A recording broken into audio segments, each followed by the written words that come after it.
and it's cold, and we need a taxi. Taxi! Look at Mr. Doom. We need a taxi! Help!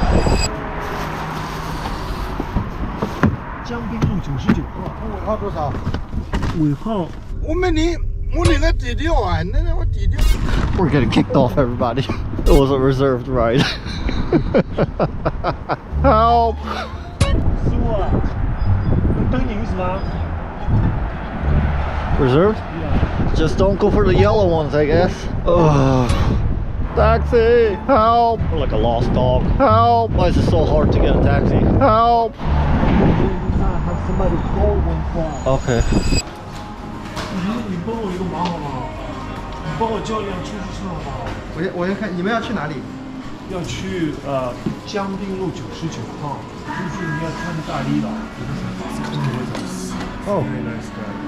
he's a man. Yeah. He gonna get a big tip. Oh, that's a nice ride. Have any change? 你拿着。I just take it. 不用那么多， Give him 100. 没关系。不用，20块就好。 Please. No. No. 你拿着。再拿10块好了。哦，再拿10块。好。Nice guy.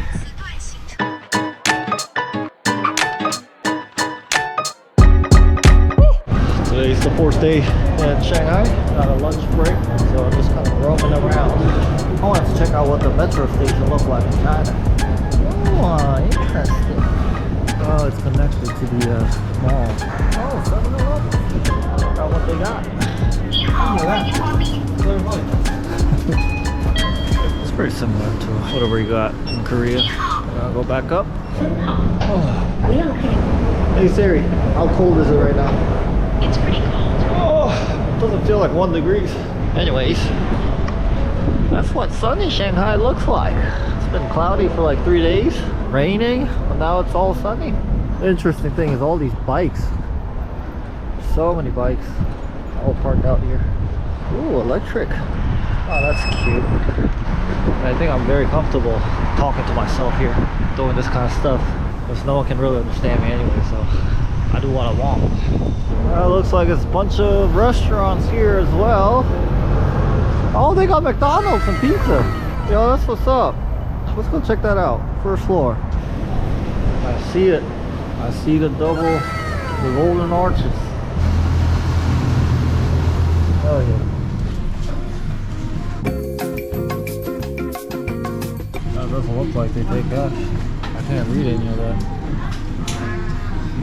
Well, at least we know. That's the end of my little walk. We're gonna head back home or to the studio to continue filming.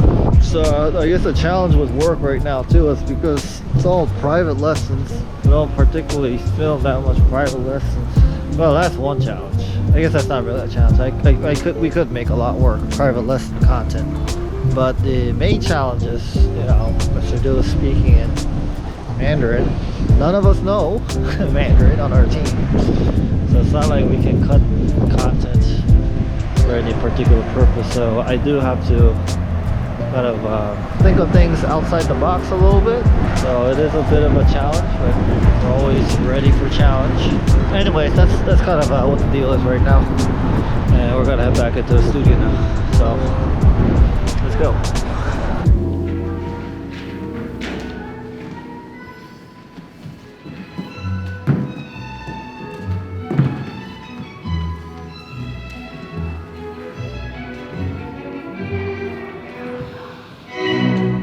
看老师这个手，从镜子看，这个手是在你的肚子之前上，走了，对了，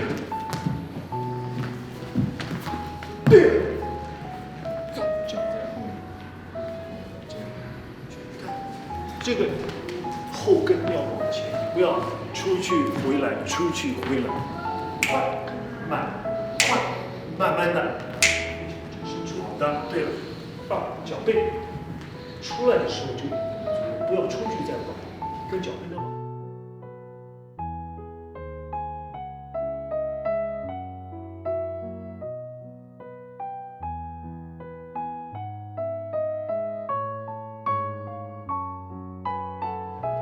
比如说老师说手不要太低，然后头要一个五方位，头脚抬起来，走，一，停一下，顶住停一下，停，不是往下，要往外一往下就很难过，知道吗？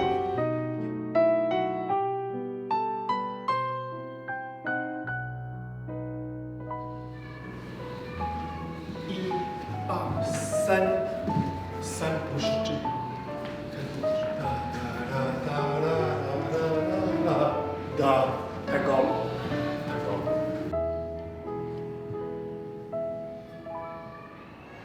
How quick is it to spot talent, and how can you tell? First 5 minutes, it's just the way they take the space, the way they interact with you, the way they do tongdu, the way they do preparation. I know it's coming. It's like you walk into a nice restaurant, you know? The way you say hello to it, the way you being led to your table, look at the setting. I don't need to eat. I know it's gonna be good. It's true. It's like everything else in life.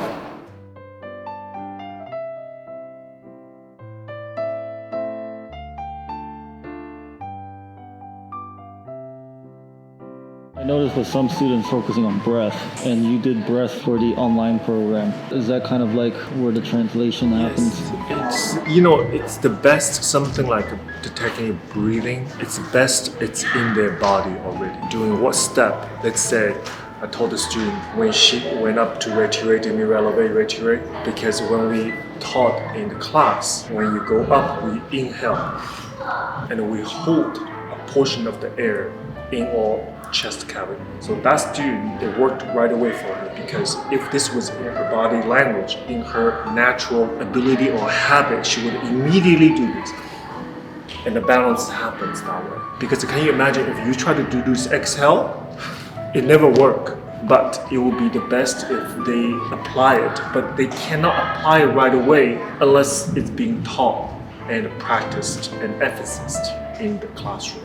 This is when things become beautiful. The girl that was spinning out of control, what causes that issue, and how did you address that? I think it's something like they're struggling. They try to find the coordination, right? Their body try to find the coordination. And the coordination, there are two things with students. One is the naturally coordinated students. You tell them to do something, naturally they just do it. Their body just naturally makes happen. I wasn't like that. Teacher has to teach me how to do it, right? So when you talk about things spin out of control, is the sign of the students try to find that coordination. And this is when teacher has to step in to say, put your arm here, put your shoulder on top of this hip. It has to be put those body in the places without any natural engagement. Try to do something. Like let's say, I try to make something happen. It shouldn't be like that. It should always be instructional. That's what I always believe, academic instructional. We can never let the students figure out by themselves. We have to teach them what's 1, 2, and 3.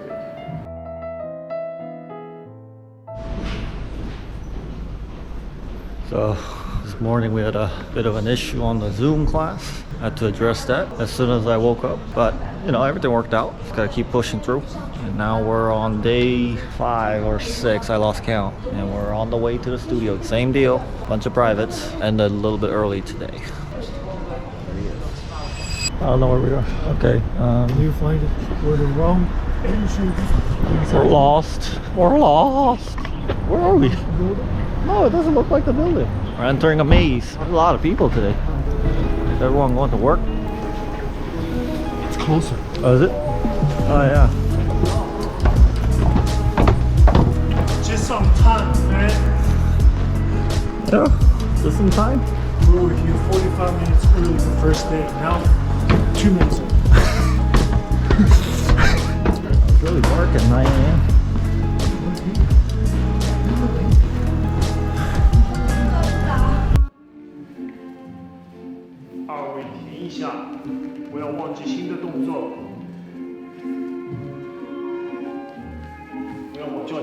Before. But the thing is, she always had it. I mean, nobody is gonna improve in 90 minutes that much. The thing is, she always had it. But I was able to let her just do what she has already. She has the technique and has the strength, but for whatever reason, it's not clear in her head and doesn't know how to finish. Whatever the reason, is not letting her to do what needs to do. So that's another interesting element that, it's not like I pushed her become so much better. She's already this good, but she was not able to reach her potential or current ability. That's the thing. When you have challenging students, the ones that were like kind of unresponsive first, how do you work through that? In the beginning, the feeling is overwhelming. Every teacher, you have questions. What is going on here? What's the step? Why is it taught that way? And I have a lot of questions, but I think I have to quickly calm down. We all love good students. Good means receptive, have a good response. You ask a question, they answer right away. You give a correction, they reflect to that right away. There is a response. But the frustrating thing for the teachers, it's not the fact they couldn't turn or jump. It is not. The most frustrating part is when you say something, there's no response. You don't know whether they got it or not. Sometimes it could be they're nervous. When we're nervous, when we're young, we couldn't process information. They hear what you're saying, but their mind is unable to process fast enough. Like I'm a male teacher, maybe they're not used to the way I ask, the way I having a discussion with them, they're not used to. I have to constantly tell myself that. If I have 30 minutes with them, I call it like a get to know each other situation, and I wanted to give them 3 to 4 things they can fix, not overwhelm them with information. So at the end of the rehearsal, they have to leave room felt they improved something, either the confidence or learn something they didn't think they can do. You got to give them that little reward like that. So I had a good example, a girl, I think she was frustrated by me, and I hope I didn't show my frustration because I asked questions, there's no response. But the second rehearsal, it was a lot better. So the trust is important, and give them something that they can do and don't get frustrated. 不用光眼睛看，要头要转，然后。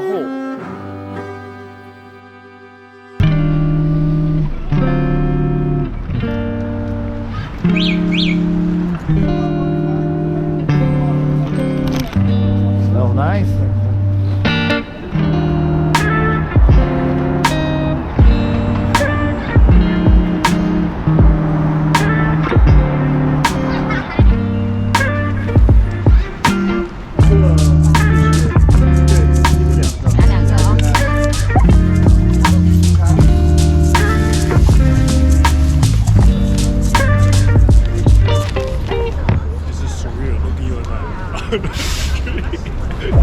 Street of Shanghai, eating street food.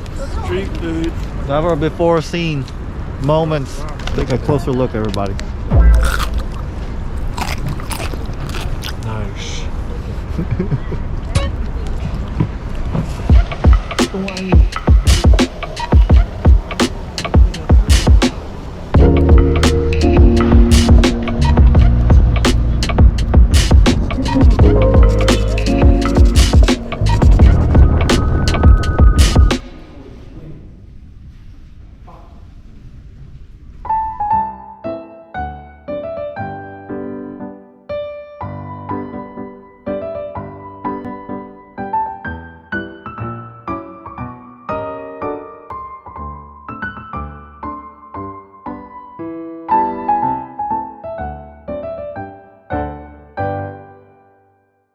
Shanghai is my hometown.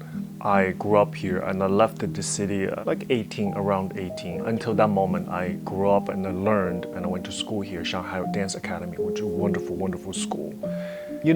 No matter how much the city have changed, which has changed tremendously from the year that I left, I never feel this is not my city anymore, no matter how long that I'm absent. 4 years ago, I left here, and this is the first time I returned. And you just close your eyes, you smell the city, you feel like, you're home.